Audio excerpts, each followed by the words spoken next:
मैं विजया ठाकुर जम्मू से अपने डुग्गर प्रदेश की सभी महिलाओं को और विश्व भर की देश भर की सभी महिलाओं को इंटरनेशनल वीमेंस डे पर बहुत सारी शुभकामनाएं देती हूँ। साथियों, हम जानते हैं कि हमने बड़ा सफर तय कर लिया, लेकिन अभी भी बहुत कुछ ऐसा है जो करना है। ग्राउंड लेवल पे जो लोग हैं, काम करते हैं, उन्होंने अभी बहुत सफर तय करना है, तो उनका हम साथ दें। हम एक भाईचारे का वक्त तो चला, अब हम बहनचारे की तरफ बात करें।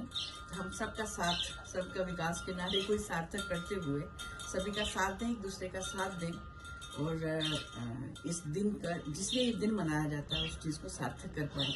तो मैं डोगरी में कहती हूँ कभी कभी कि मन रखियो आस इयां नंगे रुखे च सैले विश्वास जियां मैं टाले करी लैनी लिखी है तुलसी मन रंग भरी लैनी। एक बार फिर मैं सभी विश्व भर की महिलाओं को, देश भर की महिलाओं को और अपने डुग्गर प्रदेश की महिलाओं को आज के दिन की बहुत बहुत शुभकामनाएं देती हूँ। आप सब जानते हैं कि डुग्गर प्रदेश की महिलाएं यहाँ अवेकन्ड हैं, एनलाइटेंड हैं, बहुत प्रोग्रेस कर चुकी है। They are still very very traditional, they love their culture, they love their traditions, और हमें उसको कैरी करना है, क्योंकि हम ये जानते हैं कि एक महिला के आसपास ही पूरा घर घूमता है।